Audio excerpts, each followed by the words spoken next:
அதாவது வாழ்க்கையில் நம்ம ஒரு லட்சியத்தோடு போகும்போது நம்ம மகிழ்ச்சியாக போயிட்டே இருப்போம். ஜெயிச்சிடலாம் அப்படின்ற மாதிரி, ஏதாவது சாதிச்சிடலாம் அப்படின்ற மாதிரி மகிழ்ச்சியாக போயிட்டுருக்கோம். ஆனால் திடீர்னால ஒரு சம்பவம் நடக்கும், அதிர்ச்சியில் விழுந்துரும். ரொம்ப அதனால் வாழ்க்கையில் சந்தோஷங்கிறது எப்போதும் இருக்கும் அப்படின்னு நம்ம நினைக்கக்கூடாது. திடீர்னால ஒரு அதிர்ச்சிங்கிறது வந்துடும், தாங்கவே முடியாது. அதுலேருந்து மீண்டு வர்றதுக்கே சிலருக்கு 1 மாதம் ஆகலாம், 1 வருஷம் கூட ஆகலாம். அந்த மாதிரியான அதிர்ச்சிலாம் இருக்குது. சில அதிர்ச்சிகள்லாம் பார்த்திங்கன்னா மீண்டு வரவே ரொம்ப கஷ்டமாக இருக்கும். ஆனால் மீண்டு வரணும். அப்போ வாழ்க்கைங்கிறது இதுதான். இன்றைக்கி நம்ம சந்தோஷமாக இருக்கோம்னா இன்றைக்கி தான் நம்ம சந்தோஷமாக இருக்கோம். நாளைக்கு இருப்போமான்னு சொல்ல முடியாது. நாளைக்கு ஒரு அதிர்ச்சி வந்துடும். ஏதாவது ஒரு அதிர்ச்சி தவறுதல் நடக்கும். ஒரு விபத்து நடந்து நம்ம வாழ்க்கை நில குலைஞ்சு போயிடலாம். இன்றைக்கி நிறைய விபத்து நடக்குது. ஒரு வருஷத்துக்கு 10 லட்சம் பேர் சாகுறாங்க. அவங்க சாகிறதுக்கு முன்னாடி வரைக்கும், அந்த விபத்து நடக்கிறதுக்கு முன்னாடி வரைக்கும் பல பேர் மகிழ்ச்சியாக தான் இருந்திருப்பாங்க. ஆனால் பாருங்கள், அந்த விபத்து ஒரே நேரத்தில் அவங்களுடைய மகிழ்ச்சிக்கு முற்றுப்புள்ளி வைத்து விட்டது. அதில் 10 லட்சம் பேர் வருஷத்துக்கு மோட்டார் வாகன விபத்து மூலமாக அவங்க உடல் ஊனமடைகிறார்கள். உடலில் பயங்கர படுகாயம் அடைகிறார்கள். பல்லுகளெல்லாம் உடஞ்சி போயிடும். அப்போது காலெல்லாம் துண்டிக்கப்பட்டு விடும். சில விபத்துகளில் எனக்கு தெரிஞ்சு 2 பேருக்கு கால் துண்டிக்கப்பட்டு விட்டது. அப்புறம் அதை சேர்க்க முடியல. அப்போ அது வரைக்கும் அவங்க மகிழ்ச்சியாக இருந்திருப்பாங்க. டக்குன்னு பார்த்தீங்கன்னா அவங்க வாழ்க்கையே ஒரு நிமிஷத்தில் வாழ்க்கை நிலகுலைஞ்சு போச்சு. அதனால் நிறைய அது மாதிரி பார்த்திங்கன்னா ஒரு நல்ல இப்போ உதாரணத்துக்கு சொல்கிறேன், ஒரு சினிமா தயாரிப்பாளர் இருக்கார். நல்லா ஒரு படம் எல்லாம் நல்லா ஓடிச்சு. அப்புறம் என்ன பண்ணார், ரொம்ப நம்பிக்கையில் நிறைய பணத்தை முதலீடு பண்ணி ஒரு பெரிய திரைப்படத்தை எடுத்தார். அந்த படம் ஓடலை. கடனாளி ஆகிட்டார். அது வரைக்கும் அவர் சந்தோஷமாக இருந்தார். அந்த படம் ஓடலை, கடனாளி ஆகிட்டார். அதுக்கப்புறம் அவரால் எழுந்து வரவே முடியல. அப்புறம் போராடி எழுந்து வரலாங்கிறது அப்புறம். அப்போது ஒரு வாழ்க்கைங்கிறது பார்த்திங்கன்னா எப்போதும் இந்த சந்தோஷம் நிலச்சிருக்கவே இருக்காது. அப்படியே அப்படியே நிலைமை மாறிடும், திடீர்னால் மாறிடும். எப்படி இருட்டாக இருந்த இந்த உலகம், நைட்டு இருட்டாக இருக்கிற இந்த உலகம் எப்படி பகலில் விடிஞ்சிருது பாருங்கள். அது மாதிரி இரவும் பகலும் மாறி மாறி சடனாக முடியுது, வருது பாருங்கள். கொஞ்சம் அப்படியே மங்கி போய் இரவு வந்துடுது. இரவு முடிஞ்சால் வெளிச்சம் வருது. அது மாதிரி வெயில் காலம் முடிஞ்சால் மழை காலம் வருது. மழை காலம் முடிஞ்சால் குளிர்காலம் வருது. அதுபோல தான் ஜூன் முடிஞ்சால் ஜூலை வருது. அதுபோல தான் இன்பமும் துன்பமும் மாறி மாறி வரும் இந்த வாழ்க்கையில். எதுவுமே நமக்கே சந்தோஷங்கிறது ரொம்ப சந்தோஷமாக இருந்தால் கஷ்டம் வரும். அடுத்து கஷ்டம் நமக்கே போதும், சந்தோஷம் சலிச்சு போயிடும்.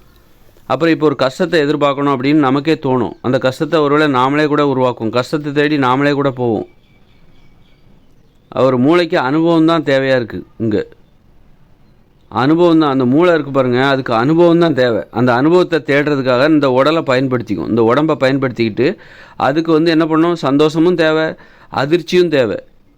அதிர்ச்சி தேவை, துக்கம் தேவை, துயரம் தேவை, மூளைக்கான தேவை. இதெல்லாம் மூளைக்கு உனக்கு வேணால் சந்தோஷம் தேவையாக இருக்கலாம், எப்போவும் சந்தோஷமாக இருக்கணும்னு நீ நினைக்கலாம்.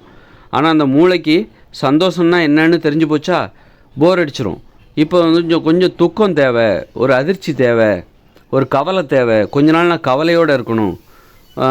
அந்த மாதிரி அனுபவத்தை தேடி எப்படி போனால் அந்த கவலையை சம்பாதிக்கலாம். கவலைன்னா என்ன, மூளைக்கு அனுபவம் தான் பெருசு, சந்தோஷம் மட்டுமே அதுக்கு பெருசு கிடையாது. அதுக்கு எல்லா அனுபவமும் ஒன்று தான். மூளைக்கு எல்லா அனுபவங்களும் ஒன்று தான். அதனால் அந்த அனுபவத்தை தேடி நம்மளை பயன்படுத்திக்கும், இந்த உடம்பை பயன்படுத்தி நம்ம அந்த அனுபவத்தை நோக்கி போயிட்டே இருப்போம். அதனால் எதுவுமே நிலைக்கணும்னு நினைக்காதீங்க. மனித வாழ்க்கை இதுதான் இயல்பு. அதிர்ச்சி வரும், துக்கம் வரும், துயரம் வரும், ஏமாற்றம் வரும், கவலை வரும், எல்லாமே வரும். அப்புறம் சந்தோஷம் வரும், இன்பம் வரும், துன்பம் வரும், மாறி மாறி வந்துக்கிட்டே இருக்கும். இதுதான் வாழ்க்கை. அதனால் ஏன் நமக்கு இப்படியெல்லாம் நடக்குது, நான் என்னப்பா அப்படின்னு நம்ம நினைக்கிறதுல அர்த்தமே கிடையாது. வாழ்க்கைன்னா இப்படி தான் இருக்கும். அப்போ இதில் என்னென்னா, நம்மளால் அதிர்ச்சியை ஏன் தாங்கிக்க முடியல, அதிர்ச்சியை பார்த்து பயப்படுறாங்க, துக்கத்தை பார்த்து, துன்பத்தை பார்த்து பயப்படுறாங்க. காரணம் என்னென்னா, நாம் சந்திக்கிற துன்பம் இருக்குல்ல, அது ரொம்ப அளவுக்கு அதிகமான துன்பமாக, தாங்க முடியாத துன்பமாக இருக்குது. நாம் எதிர்பார்க்கிற இன்பம் இருக்குல்ல, அது தாங்க முடியாத இன்பமாக இருக்குது. நாம் சந்திக்கிற இன்பங்கிறது தாங்க முடியாத இன்பத்தை அடையும் போது நம்ம ரொம்ப சந்தோஷமாக இருக்கோம். ஆனால் தாங்க முடியாத துன்பத்தை அடையும் போது அதிர்ச்சியாக இருக்குது. என்னடா வாழ்க்கை இது. அப்போது இன்பமோ துன்பமோ அதை ஏற்றுக்கொள்கிற மாதிரி நம்ம இருக்கணும், எளிதாக இருக்கணும், எளிமையாக இருக்கணும். அப்போது துன்பத்தை பார்த்து நம்ம பயப்பட மாட்டோம், வாழ்க்கையை நம்ம ஏற்றுப்போம். இன்றைக்கி மனிதர்களால் துன்பத்தை ஏற்றுக்க முடியல, அதிர்ச்சியை ஏற்றுக்க முடியல, கவலையை ஏற்றுக்க முடியல. ஏன்னா இப்போ ஒரு இன்பம் பார்த்தா, இப்போ ஒரு ஆக்சிடெண்ட்டில் ஒருத்தருக்கு கால் கட்டாயிடுது, கால் துண்டாயிடுச்சு. அப்போ அவர் அதுக்கு முன்னாடி வரைக்கும் இன்பமாக இருந்தார், அதற்கு பிறகு துன்பமாயிட்டார். அப்போ இந்த துன்பம் தாங்க முடியாத துன்பம், யாராலையுமே தாங்கிக்க முடியாது, தாங்கிக்கவே முடியாது. இதுக்கு ஆறுதலே கிடையாது, ஆறுதலே இல்லாத துன்பம் இது. அப்போது இங்கே இந்த உலகம் இருக்குல்ல, இந்த உலகம் தாங்க முடியாத துன்பத்தை தருகிறது, அதுபோல் தாங்க முடியாத இன்பத்தையும் தருகிறது. இங்கே இந்த உலகத்தில் கிடைக்கிற இன்பம் என்பது, இந்த இயந்திர அறிவியல் உலகில் உங்களுக்கு கிடைக்கிற இன்பம் என்பது பெரிய இன்பமாக இருக்கிறது, அதுபோல் துன்பமும் பெரிதாக இருக்கிறது. அப்போ நீங்கள் பெரிய துன்பம் உங்களுக்கு வேண்டாம் அப்படின்னா, உங்களால் பெரிய துன்பத்தை தாங்கிக்க முடியல அப்படின்னா, நீங்கள் பெரிய இன்பத்துக்கு ஆசைப்படாதீங்க. பெரிய இன்பத்துக்கு நீங்கள் ஆசைப்படக்கூடாது. பெரிய துன்பம் உங்களுக்கு வேண்டாம் அப்படின்னா பெரிய இன்பத்துக்கு ஆசைப்படாதீங்க. அப்போ இப்போ இன்பம் மட்டும் பெருசாக வேணும், துன்பம் மட்டும் எனக்கு சிறுசாக கொடுங்கன்னா எப்படி? அப்போ நீங்கள் பெரிய இன்பத்துக்கு நீங்கள் ஆசைப்படக்கூடாது. அப்போ தான் உங்களுக்கு துன்பம். அப்போ இந்த உலகம் இருக்கிற வரைக்கும், இந்த இயந்திர அறிவியல் உலகில் நாம் வாழ்கிற வரைக்கும், இங்கே நடக்கிற இன்பம் துன்பம் எல்லாமே பெருசாக தான் இருக்கும். இது அப்படிப்பட்ட உலகம். இது நோயா, அது மிகப்பெரிய துன்பம். ஆரோக்கியமாக இருக்கிற வரைக்கும் மகிழ்ச்சியாக இருந்தீங்க, அப்புறம் நோய்ங்கிற அந்த அதிர்ச்சி வந்துருச்சு. அதிர்ச்சி நம்ம உங்கள் வாழ்க்கையில் வரும்போது உங்கள் வாழ்க்கை அதுக்கு பிறகு துன்பமாகவே இருக்கும், கவலையாகவே இருக்கும். அப்போது உங்களுக்கு வந்து எப்போவுமே பெரிய இன்பங்களுக்கு ஆசைப்படாமல் எளிமையான இன்பங்கள், அப்படின்னா எளிமையான உலகத்துக்கு நம்ம போயிடணும். இந்த உலகம் மிக பிரம்மாண்டமான உலகம். இந்த உலகத்தில் எதுக்காக இவ்வளோ கஷ்டப்படுறாங்கன்னா, மிகப்பெரிய இன்பத்தை பெறுவதற்காக கஷ்டப்படுறாங்க. அப்போ மிகப்பெரிய துன்பமும் வந்து தான் சேரும். இப்போ நிறைய விண்வெளிக்கு போகிறாங்க. விண்வெளிக்கு போகிறது மிகப்பெரிய இன்பம், பேரின்பம், அதை அளவிட முடியாத ஒரு பிரம்மாண்ட இன்பம். அந்த வெற்றியை அடைவது, அந்த இன்பத்தை நோக்கி போகும்போது நிறைய ஃபெயிலியர் ஆகி என்ன ஆகிடுது, அந்த ராக்கெட்லாம் வெடிச்சிடும், அதில் நிறைய பேர் இறந்து போயிடுவாங்க விஞ்ஞானிகள். அப்போ நீ மிகப்பெரிய அந்த துன்பத்துக்கு என்ன காரணம்? நீ மிகப்பெரிய இன்பத்தை தேடி போன, அதனால தான் உனக்கு மிகப்பெரிய துன்பம் வந்து சேர்ந்தது. அப்போ இதுக்கெல்லாம் நீ மிகப்பெரிய இன்பத்துக்கு ஆசைப்படாத, எளிமையான ஒரு உலகத்தில் போய் நீ வாழு. இயற்கையோடு இணைந்து காடுகளில் மின்சாரம் இல்லாத, தொழிற்சாலைகள் இல்லாத, உலோக பயன்பாடுகள் இல்லாத, இயந்திரங்கள் இல்லாத, இயந்திர கண்டுபிடிப்புகள் இல்லாத, இயந்திர அறிவியல் தொழில்நுட்பம் இல்லாத, இந்த இயந்திர அறிவியல் தொழில்நுட்பம் என்றைக்குமே இருக்கும், ஆனால் இயந்திர அறிவியல் தொழில்நுட்பம் இல்லாத ஒரு உலகத்தில் வாழணும். அங்கே வந்து துன்பம் குறைவு, எளிமையானது, அங்கே விபத்தே நடக்காது. இயற்கையோடு இணைஞ்சு நம்ம வாழ்ந்தோன்னா, இந்த மாதிரி பள்ளிக்கூடங்கள், கல்லூரிகள், கல்லூரிகள் எதுக்கு வந்திருக்கு? பள்ளிக்கூடங்கள்லாம் எதுக்குன்னா, மிகப்பெரிய இன்பத்தை அடைவதற்கான பயிற்சியை தான் பள்ளிக்கூடத்தில் கொடுக்குறாங்க. மிகப்பெரிய இன்பம் என்பது பிரம்மாண்டமான இன்பம், அது செயற்கையானது, அது இயற்கையில் கிடையாது. அப்படி ஒரு இன்பம் இயற்கையில் கிடையாது. நாம் வந்து விண்வெளிக்கு போகிறது, மிகப்பெரிய திரைப்படங்களை எடுக்கிறது, தொழிற்சாலைகளை கட்டுவது, காங்கிரீட் கட்டடங்களில் வசிப்பது, இது எல்லாம் மிகப்பெரிய இன்பம். மிகப்பெரிய இன்பம் வந்து செயற்கையானது, அது இயற்கையில் கிடையாது, இடையில வந்தது இது. அப்போ இந்த மாதிரி மிகப்பெரிய செயற்கையான இன்பங்களுக்கு ஆசைப்படாமல் எளிமையான இயற்கையான இன்பத்திற்கு ஆசைப்படணும். இயற்கையான இன்பம் எளிமையானது, பாதுகாப்பானது. அப்போ நம்ம என்ன பண்ணணும்? காடுகளில் போய் வசிக்கணும். காடுகளில் போய் திட்டமிட்டு நாம் காடுகளை உருவாக்க வேண்டும். பாதுகாப்பான காடுகளை, சமவெளிகளில் நாம் காடுகளில் போயினா காடுக்கு போக வேண்டிய அவசியம் இல்லை. நாம் வாழ்கிற பகுதிகளையே காடுகளாக மாற்ற வேண்டும். நீங்கள் வாழ்கிற ஊரை வந்து காடாக மாற்றணும், விவசாயம் பண்ணணும். இந்த மின்சாரம் நமக்கு தேவையில்லை, பள்ளிக்கூடம் தேவையில்லை, கல்லூரி தேவையில்லை, புத்தகம் தேவையில்லை, தொழிற்சாலைகள் தேவையில்லை, மின்சாரம் தேவையில்லை. அப்போ அதன் மூலம் அதுக்கு பிறகு நீங்கள் எளிமையாக கிராமமாக உலகம் முழுக்க அத்தனை மக்களும் கிராமமாக வாழும் பொழுது, மின்சாரம் இல்லாத, தொழிற்சாலைகள் இல்லாத, இயந்திரங்கள் இல்லாத, வாகனங்கள் இல்லாத உலகத்தில் வாழும்பொழுது, வியாபாரமும் விற்பனையும் இல்லாத, வியாபார நடைமுறை, விற்பனை நடைமுறை இல்லாத ஒரு உலகத்தில் நீங்கள் வாழும்போது, அப்போ அங்கே மிகப்பெரிய இன்பம் கிடையாது, மிகப்பெரிய துன்பமும் கிடையாது. இப்போ வாகனங்களே இல்லாத உலகத்தில் வாழும்போது என்னாகும்? இப்போ இந்த வாகனங்கள்லாம் எப்போ வந்தது? 100, 300, 500 வருஷத்துக்கு முன்னாடி இந்த போக்குவரத்து வாகனங்கள் கிடையாது. அப்போ மாட்டு வண்டி தான் இருந்திருக்கும். அதுலேயும் ஆக்சிடெண்ட் ஆகி ஒரு சிலர் 1-2 பேர் செத்தாங்க. அப்போ இன்றைக்கி 10 லட்சம் பேர் சாகுறாங்கன்னா, இது இப்போ வந்த வாகனத்தில் போகிறது பேரின்பம் என்றால், அந்த வாகனத்தில் அடிபட்டு சாகுறாங்கல்ல, விபத்தில் ஏற்பட்டு அடிபட்டு இறந்து போகிறாங்க பாருங்கள், அது மிகப்பெரிய துன்பம். மிகப்பெரிய துன்பம். மிகப்பெரிய இன்பத்துக்கு ஆசைப்பட்ட, வாகனத்தில் போகிற அந்த மிகப்பெரிய இன்பத்துக்கு ஆசைப்பட்ட, அதனால் மிகப்பெரிய துன்பத்தை அனுபவிக்கிறாய்.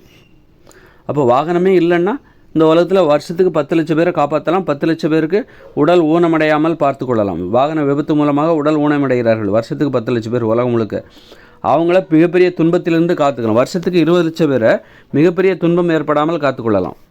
வாகனங்களே இந்த உலகத்தில் இல்லைன்னா, வாகனங்கள் இருக்கிறதுனால இந்த உலகத்தில் எல்லாரும் மிகப்பெரிய இன்பங்களை அடைகிறார்கள். சரி, அந்த மிகப்பெரிய இன்பம் தான் நீங்கள் வானத்தில் பறக்கிறீங்க, காரில் போகிறீங்க, ஆஃபீஸுக்கு சீக்கிரமாக போகிறீங்க, ஜாலியாக போயிட்டு வரீங்க, கஷ்டமே இல்லாமல். இது மிகப்பெரிய இன்பம். அந்த மிகப்பெரிய இன்பத்திற்கு நீங்கள் கொடுக்குற விலை தான் அந்த மிகப்பெரிய துன்பம். எது? வருஷத்துக்கு 10 லட்சம் பேர் சாகிறாங்க, 10 லட்சம் பேர் ஆக்சிடெண்ட்டில் உடல் ஊனமடைகிறார்கள், படுகாயம் அடைகிறார்கள். அப்போ நம்ம இந்த வாகனங்களே இந்த உலகத்தில் இல்லைன்னா நமக்கு இந்த மிகப்பெரிய இன்பமே தேவையில்லைப்பா, அந்த வாகனமே எனக்கு தேவையில்லை. ஏன்னா காரில் போகிறத விட கொடுமையானது எதுனா காரில் போகிற இன்பம் இருக்குல்ல, அது மிகப்பெரிய இன்பம் என்றால் அந்த காரில் அடிபட்டு சாகுறாங்க பாருங்கள், அது மிகப்பெரிய துன்பம், தாங்கிக் கொள்ளவே முடியாத துன்பம். அப்போ மனிதர்கள் என்ன சொல்கிறாங்கன்னா, எனக்கு இந்த மிகப்பெரிய துன்பம் வேண்டாம், அந்த வாகனமே எனக்கு வேண்டாம் அப்படிங்கிற முடிவுக்கு வந்துட்டாங்க. வாகனத்தை யாரும் வரவேற்கல, வாகனத்தை பார்த்தாலே பயப்படுறாங்க, ரோடை பார்த்தாலே பயப்படுறாங்க. அதுதான் உண்மை, தெரியுமா? ரோடை பார்த்தாலே பயப்படுறாங்க. அப்படின்னா என்ன அர்த்தம்? எதை பார்த்து மக்கள் வேண்டாம் வெறுக்கிறாங்களோ பயப்படுறாங்களோ அதுக்கு முடிவு காலம் வந்துருச்சுன்னு அர்த்தம். அதுக்கு உதாரணம், கடந்த காலங்களில் போர்களை பார்த்து பயந்தாங்க. கடந்த காலங்களில் எல்லாரும் சிற்றரசர்களாக இருந்தார்கள். அப்போது சண்டை போடுறது தான் அவங்களுடைய வழக்கம், சண்டை போட்டுக்கிட்டு இருப்பாங்க. அப்போது போரை பார்த்து பயந்தாங்க. கடைசியில் அந்த பயம் உச்சக்கட்டத்தை அடைஞ்சிது. 2ஆம் உலக போரில் அணுகுண்டை போட்டப்போ அந்த பயம் இருக்குல்ல, மனிதர்களின் பயம், போர்களை பற்றிய பயம் உச்சக்கட்டத்தை அடைஞ்சிது. உச்சக்கட்டத்தை அடையும் போது அப்புறம் அதுக்கு பிறகு இன்றைக்கி அமைதி. எதை பார்த்து பயப்படுறாங்களோ அதுக்கு முடிவு காலம் வந்துடும். அது மாதிரி இன்றைக்கி வாகனங்களை பார்த்து பயப்படுறாங்க, சாலையை பார்த்து பயப்படுறாங்க, சாலைகளில் பயணிப்பதை பார்த்து பயப்படுறாங்க. உயிரோடு இருப்போமா இன்றைக்கி? இல்லைன்னா வாகனங்கள் மோதி சின்ன பின்னமாய் செதஞ்சி கை காலெலாம் உடஞ்சி கூழாயிடும். லாரிக்கு அடியில் மாட்டினா அவ்வளோதான், மண்டை உடலாம் வெடிச்சிரும். தண்ணியோட தண்ணி அப்படி குலைவாயிடும், உடம்பு சதை எல்லாம் குழஞ்சிரும். அப்படி கொடூரமான சாவு. இது ஒரு போரில் கூட நடக்காது. ஒரு போரில் கூட இந்த மாதிரி ஒரு கொடூரமான சாவு நடக்காது. இந்த வாகன விபத்தின் மூலமாக இங்கே நடந்துகிட்டு இருக்கு. அப்போ இந்த மிகப்பெரிய எனக்கு இந்த வாகனமே வேண்டாம்ப்பா, இந்த துன்பத்தை பார்த்தா எனக்கு இந்த வாகனமே வேண்டாங்கிற முடிவுக்கு மனிதர்கள் வந்துட்டாங்க. அப்போ எனக்கு இந்த மிகப்பெரிய இன்பம், வாகனத்தில் பயணிக்கிற, வாகனத்தை சொந்தம் கொண்டாடுகிற, எனக்கு ஒரு கார் இருக்குன்னு சொல்லிக்கிற அந்த பெருமை இருக்குல்ல, அதுவே ஒரு மிகப்பெரிய பேரின்பம். அந்த பேரின்பமே எனக்கு வேண்டாம் இது. ஏன்னா அந்த வாகனத்தில் ஏற்படுகிற அந்த பெருந்துன்பம் இருக்குல்ல, வாகனங்களால் ஏற்படுகிற அந்த பெருந்துன்பம், அதை பார்க்கும்போது எனக்கு இந்த வாகனத்தின் மூலமாக எனக்கு கிடைக்கிற பெருமை, அதில் பயணிக்கிற சந்தோஷம், அது எனக்கு வேண்டவே வேண்டாம். அப்படி வேண்டவே வேண்டாம். இப்போ விமானத்தில் போகிறாங்க, அதுவும் நடுவானில் வெடித்து செதறும் போது பயணிக்கிறது ஈஸி, நீ போகிற இடத்துக்கு போய் சேர்ந்துட்டப்பா, ஒரு நாட்டிலேருந்து இன்னொரு நாட்டுக்கு போயிட்ட, பேரின்பம், மிகப்பெரிய பேரின்பம் கிடைக்காது யாருக்கும். அப்படின்னா அதில் அது வெடித்து செதறி எங்கேயாவது விழுந்து செதறி கடலில் விழுந்து மூழ்குது பாரு, அது மிகப்பெரிய துன்பம். அதை பார்க்கும்போது எனக்கு இந்த விமானமே வேண்டாம் அப்படிங்கிற முடிவுக்கு மனிதர்கள் வந்து விட்டார்கள். அதனால் மிகப்பெரிய துன்பம் வேண்டான்னா உனக்கு மிகப்பெரிய இன்பம் வேண்டான்னு நீ சொல்லணும். அப்போ அதுக்கேற்ற ஒரு உலகம்தான் இயற்கையோடு இணைந்த மனித வாழ்க்கை. எளிமையான இன்பம், எளிமையான துன்பம், இயற்கையோடு இணைந்த மனித வாழ்க்கை. அது 2040 அப்புறம் வரப்போகுது. அப்போ அங்கே உனக்கு வாகனங்கள் கிடையாது, நோய்கள் ஏற்படாது. ஏன்னா வியாபாரம் விற்பனை எங்கே கிடையாது. உப்பை யாரும் உனக்கு வியாபாரம் பண்ண மாட்டாங்க, பணம்ங்கிற நடைமுறையே கிடையாது. உப்பை உனக்கு யாரும் உற்பத்தி பண்ணி கொடுக்க மாட்டாங்க. உப்பு போட்டால் தான் இந்த சோறெல்லாம் சாப்பிட முடியும். சோறு சாப்பிட்டா நோய் வரும். உப்பு இல்லாமல் நீங்கள் அரிசி, கேழ்வரகு, கோதுமை இதெல்லாம் நீங்கள் சமைச்சு சாப்பிட முடியாது. உப்பே அங்கே கிடைக்காது. வாகனங்கள் அங்கே கிடையாது, தொழிற்சாலைகள் கிடையாது, பள்ளிகள் கிடையாது, கல்லூரிகள் கிடையாது, பணம், வியாபாரம், விற்பனை இதெல்லாம் அங்கே கிடையவே கிடையாது. தற்சார்பு வாழ்க்கை முறைக்கு நம்ம போகிறோம். அங்கே வாகனங்கள் இல்லாதப்ப வருஷத்துக்கு 20 லட்சம் பேரை நம்ம பெரிய துன்பத்திலிருந்து பாதுகாக்கலாம். 10 லட்சம் பேர் சாகிறாங்க, 10 லட்சம் பேர் வாகன விபத்தின் மூலமாக உடல் ஊனமடைகிறார்கள், படுகாயம் அடைகிறார்கள். அவர்களை நாம் பாதுகாக்கலாம். 20 லட்சம் பேருக்கு ஏற்படுகிற மிகப்பெரிய துன்பத்திலிருந்து அவர்களை நாம் பாதுகாக்க முடியும். இந்த வாகனங்கள் இல்லாத ஒரு உலகத்துக்கு நம்ம போனோம் அப்படின்னா. அது மாதிரி நோய்கள் இல்லாத ஒரு உலகம். அது இயற்கையோடு இணைந்த மனித வாழ்க்கை என்பது நோய்கள் இல்லாத ஒரு உலகம். 2040 அப்புறம் இயற்கையோடு இணைஞ்சு வாழும்போது அங்கே உங்களுக்கு உப்பெல்லாம் கிடையாது. உப்பெல்லாம் கடற்கரையில் யாராவது உங்களுக்கு பணத்துக்காக தான் விற்பனை பண்ணுறாங்க. பணம் இல்லைன்னா, பணம்னு ஒன்று இல்லைன்னா உப்பெல்லாம் உங்களுக்கு கிடைக்காது. பணத்தை கொடுத்து தான் உப்பை வாங்குறீங்க. பணத்தை சம்பாதிக்கிறதுக்காக தான் உப்பை உற்பத்தி பண்ணுறாங்க. அப்போது உப்பே உங்களுக்கு பணமே இல்லைன்னா அங்கே உப்பே கிடைக்காது. வியாபாரம், விற்பனை, வாகனங்களே இல்லைன்னா உப்பை வாகனத்தில் ஏற்றி தான் உங்களுக்கு வியாபாரம் பண்ணுவாங்க. மக்களுக்கு எங்கெல்லாம் உப்பு தேவையோ அங்கே கொண்டு சேர்ப்பாங்க. அப்போ வாகனங்களே இல்லாத உலகம் தான் 2040 அப்புறம் வரப்போகிற இயற்கையோடு இணைந்த மனித வாழ்க்கை. அப்படி இருக்கும்போது நீங்கள் அங்கே உப்பு கிடைக்காது. உப்பு இருந்தால் தான் இந்த அரிசி, கேழ்வரகு, கோதுமை இதெல்லாம் சமைச்சு சாப்பிட முடியும். உப்பே இல்லைன்னா இதை சமைச்சு சாப்பிட முடியாது. உப்பு இருந்தால் கூட இப்போ ஒரு விழிப்புணர்வு இருக்குல்ல, அடிப்படை விழிப்புணர்வு எனக்கு இருக்குல்ல, அரிசி, கேழ்வரகு, கோதுமை இதுதான் அந்த நோய்களுக்கு காரணம், அதனாலே நான் சாப்பிட்றதில்ல. அது மாதிரி விழிப்புணர்வு இந்த மக்களுக்கு வரும்போது உப்பு இருந்தால் கூட அந்த அரிசி, கேழ்வரகு, கோதுமையை சாப்பிட மாட்டாங்க. உப்பையே சாப்பிட மாட்டாங்க. உப்பே நோய்களுக்கு காரணமாக இருக்கிறது. இந்த அரிசி, கேழ்வரகு, கோதுமையை சாப்பிட்றதுக்கே இந்த உப்பு தான் காரணம். நோய்களுக்கு காரணம் அரிசி, கேழ்வரகு, கோதுமைன்னா அரிசி, கேழ்வரகு, கோதுமையை சாப்பிட்றதுக்கு இந்த உப்பு தான் காரணம். அப்போது இந்த மாதிரி நோய்களே ஏற்படாத உலகம் தான் இயற்கையோடு இணைந்த மனித வாழ்க்கை. நோய் என்பது மிகப்பெரிய துன்பம். அப்போ அந்த மிகப்பெரிய துன்பத்தை மனிதர்களால் தாங்கிக்க முடியாது. அப்போ இயற்கையோடு இணைஞ்சு வாழ்ந்துட்டோன்னா நோய்கிறதே இருக்காது, விபத்துகள் இருக்காது, வாகன விபத்துகள் இருக்காது. இப்படி பல கோடி பேரை நம்ம நோயினால் பல கோடி பேர் சாகுறாங்க இந்த உலகத்தில். ஒவ்வொரு வருஷமும் பல கோடி பேரை மிகப்பெரிய துன்பத்திலிருந்து பாதுகாக்கலாம். அந்த இயற்கையோடு இணைஞ்சு வாழ்ந்துட்டோன்னா அங்கே என்ன எப்படி வாழ்வாங்க? இயற்கையோடு இணைஞ்சு வாழும்போது எப்படி வாழ்வாங்க? எல்லாத்துக்கும் ஒரு குடும்பம், கூட்டு குடும்பம், தினமும் 3 மணி நேரம் விவசாய நிலத்தில் வேலை பார்ப்பாங்க. 8 வயசுக்கு மேலே உள்ள எல்லாத்துக்கும் 2 ஏக்கர் நிலம் கொடுத்துருவாங்க. நிலம் கொடுத்துட்டு எல்லோரும் விவசாயம் பார்ப்பாங்க. விவசாயம் பார்த்துட்டு வீட்டுக்கு வருவாங்க. ஆடல், பாடல், சந்தோஷம், குடும்பம், கூட்டு குடும்பம், உறவுமுறைகள், நண்பர்கள், நிர்வாகம், கிராம நிர்வாகம், ஒரு சுயமரியாதையோடு இருக்கலாம். எல்லா சுழற்சி முறையில் அவர்கள் கிராமத்தை அவர்களே ஆட்சி செய்வார்கள். பெண்கள் தான் ஆட்சியாளர்கள், ஆண்கள் காவலர்கள், உதவியாளர்கள். பெண்கள் செய்கிற ஆட்சிக்கு ஆண்கள் தான் உதவியாளர்கள், அவர்கள் காவலர்கள். ஆட்சி செய்கிற உரிமை பெண்களுக்கு தான் உண்டு. தலைமை பொறுப்பு என்பது பெண்களுக்குத்தான். குடும்பத்தின் தலைமை, கூட்டு குடும்பத்தின் தலைமை, சமூகத்தின் தலைமை, ஊரின் தலைமை, தெருவின் தலைமை, இது எல்லாம் பெண்களுக்கு உதவியாக இருப்பது ஆண்களுடைய வேலை. சுழற்சி முறையில் அனைத்து பெண்களும் அவர்கள் வாழ்கிற கிராமத்தின் தலைவியாக, ஊரின் தலைவியாக, தெருவின் தலைவியாக, குடும்பத்தின் தலைவியாக இருப்பார்கள். கூட்டு குடும்பத்தின் தலைவியாக சுழற்சி முறையில் தேர்ந்தெடுக்கப்படுவார்கள். அப்போ ஒரு சுயமரியாதை இருக்குது. அங்கே சுயமரியாதை இருக்குது, சுதந்திரம் இருக்குது, விபத்துகள் ஏற்படாது, நோய்கள் ஏற்படாது, பாதுகாப்பாக அங்கே பெரிய துன்பங்கள் எதுவும் ஏற்படாது. ஆனால் நீங்கள் குடிசையில் தான் வசிக்க போகிறீங்க. காங்கிரீட் கட்டடம் என்பது மிகப்பெரிய இன்பம். மிகப்பெரிய இன்பத்துக்கு ஆசைப்படாமல் நீங்கள் உங்களுடைய இன்பத்தை சுருக்கி கொண்டீர்கள். நான் குடிசையிலேயே வசித்துக் கொள்கிறேன் என்று நீங்கள் ஆசைப்படுகிறீர்கள். அந்த ஆசைக்கு உங்களுடைய இன்பம் எனக்கு எளிமையான இன்பம் போதுமானது அப்படிங்கும்போது உங்களுக்கு ஏற்படுகிற துன்பமும் எளிமையாக தான் இருக்கும். துன்பம் இயற்கையானது, துன்பத்தை தவிர்க்கவே முடியாது. ஆனால் உங்கள் துன்பத்தை எளிமையான துன்பமாக மாற்றிக்கொள்ளலாம். மிகப்பெரிய துன்பத்திலிருந்து எளிமையான துன்பமாக உங்கள் துன்பத்தை நீங்கள் மாற்றிக்கொள்ளலாம். அதுக்கு நீங்கள் என்ன பண்ணணும்னா எளிமையாக வாழ வேண்டும். இயற்கையோடு இணைந்து ஒரு விவசாயம் பார்க்குறீங்க. எல்லாருக்கும் 8 வயசுக்கு மேலே உள்ள ஒவ்வொருத்தருக்கும் 2 ஏக்கர் நிலம் கொடுத்துட்டா யாரும் நிலத்துக்காக சண்டை போட மாட்டாங்க. நிம்மதியாக, அமைதியாக, சமாதானத்தோட, சுதந்திரமாக தொழில் செஞ்சுட்டு வீட்டுக்கு வந்தீங்களா, நீங்கள் உற்பத்தி பண்ணுற உணவு உங்களுக்கு. அப்போ அதை மற்றவங்களோட பகிர்ந்து உண்ணுங்க.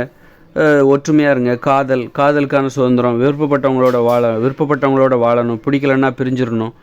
அப்புறம் பெண்களுக்கு சுழற்சி முறையில் ஊரை ஆட்சி செய்வதற்கான அது சுழற்சி முறையில் கட்டாயமாக எல்லாத்துக்குமே அது அந்த தகுதி உண்டு.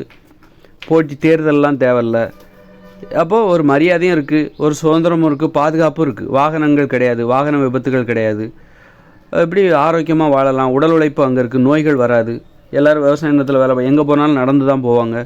வேகமாக போனால் ஓடி போவாங்க. அப்போ அங்கே உடல் உழைப்பு இருக்குது, உடல் ஆரோக்கியம். டெய்லி 1 மணி நேரம் விளையாடுவாங்க. அங்கே உடல் ஆரோக்கியம் இருக்குது, உடல் உழைப்பு இருக்குது, நோய்கள் வராது, விபத்துகள் நடக்காது. அப்போ அவங்க வாழ்க்கை பாதுகாப்பாக இருக்குது. அவங்க இன்பமும் எளிமையானது. குடிசையில் தான் வசிக்கிறாங்க, செருப்பு போடாமல் தான் நடக்கிறாங்க, வாகனங்கள் கிடையாது. அப்போ இவங்க இன்பமும் எளிமையாக இருக்குது. அவங்களுக்கு எளிமையான துன்பம் தான் வரும். என்ன அவங்களுக்கு பெருசாக துன்பம் வந்துடும்? விபத்து என்ன நடக்கும்? தவறி கீழே விழுந்துருவாங்க. எப்போவாது விழாமல் கூட இருக்கலாம். எப்போவாது ஒரு 2-3 வருஷத்துக்கு ஒரு வாட்டி தவறி கீழே விழுந்துருவாங்க. அப்போது லைட்டாக அடிப்படும். அவ்வளோதான் துன்பம். அவங்க எளிமையான துன்பம். ஏதாவது உடம்பு சரியில்லாமல் போகலாம். சின்னதாக ஒரு தலைவலியோ அல்லது ஏதோ சின்னதாக ஒரு காய்ச்சல் எப்போவாது வரலாம், வராமல் கூட போகலாம். காய்ச்சல்லாம் வரக்கு வாய்ப்பே கிடையாது அந்த இயற்கையோடு இணைஞ்சு வாழ்ந்தா.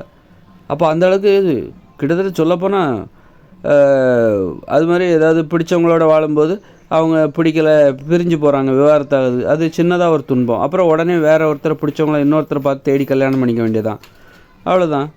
இன்பம், துன்பம், எளிமையான இன்பம். மக்கள் அப்போ துன்பத்தை இன்றைக்கி ஏற்றுக்க மாட்டேங்கிறாங்க. ஏன்னா துன்பம் அதிர்ச்சியாக இருக்குது. இந்த இயந்திர அறிவியல் உலகில் நாம் இப்போ வாழ்ந்துக்கிட்டு இருக்கிற உலகத்தில் துன்பத்தை ஏற்றுக்க மாட்டேங்கிறாங்க. இன்பத்தை தேடி ஓடுறாங்க. அதே நேரத்தில் துன்பத்தை பார்த்தா அதிர்ச்சி அடைகிறாங்க. ஐயோ வேண்டாம், இந்த துன்பம் என்னால் தாங்கிக்க முடியாது, மீள முடியாத துன்பமாக இருக்குது. அப்போ ஒரு துன்பம்னா அதுலேருந்து நம்ம மீண்டு வரணும். ஆனால் இங்கே இருக்கிற துன்பம் பார்த்திங்கன்னா மீள முடியாத துன்பமாக இருக்குது. சமயத்தில் கடன் வந்தால் மீள முடியாது, தற்கொலை பண்ணிக்கிறாங்க. விபத்து ஏற்படுது, உடல் ஊனமடையுது, கால் கைகள் துண்டிக்கப்படுகிறது, பல்லெல்லாம் உடஞ்சி போகுது. அப்போ மீண்டு வர முடியாது, மீள முடியாத துன்பமாக இருக்குது. இன்பமோ துன்பமோ நம்ம மீண்டு வரணும். அந்த மாதிரி துன்பங்கிறது எளிமையான இன்பம், எளிமையான துன்பத்திலிருந்து நம்ம மீண்டு வர முடியும். ஆனால் அது மிகப்பெரிய இன்பமோ மிகப்பெரிய துன்பமோ அதுலேருந்து மீண்டு வர முடியாது. இந்த இயந்திர அறிவியல் உலகில் மிகப்பெரிய துன்பம், மிகப்பெரிய அதிர்ச்சி கலந்த துன்பம், மிகப்பெரிய இன்பம், இதில் மீண்டு வர்றது கஷ்டம், மீண்டு வரவே முடியாது. அதனால் இந்த உலகம் நமக்கு வேண்டாம் அப்படின்னு மனிதர்கள் முடிவு பண்ணிட்டாங்க. அதனால தான் 2040 இந்த இயந்திர அறிவியல் உலகம் செயலிழக்குது. இனிமேல் வருகிற தலைமுறையினர் இந்த இயந்திர அறிவியல் உலகம் மிகப்பெரிய துன்பத்தையும் மிகப்பெரிய இன்பத்தையும் மிகப்பெரிய அதிர்ச்சி கலந்த துன்பத்தையும் தருகிற, மீண்டு வர முடியாத துன்பத்தை தருகிற இந்த இயந்திர அறிவியல் உலகை இனிமேல் பிறக்கிற பிள்ளைகள் விரும்ப மாட்டார்கள். சாயம் வெளுத்து போச்சு, இந்த இயந்திர அறிவியல் உலகத்தின் சாயம் வெளுத்து போச்சு. அதனால் இந்த இனிமேல் பிறக்கிற குழந்தைகள் இந்த இயந்திர அறிவியல் உலகத்தை விரும்ப மாட்டார்கள் என்பது மட்டும் உறுதி. அதனால்தான் இது செயலிழக்க போகுது.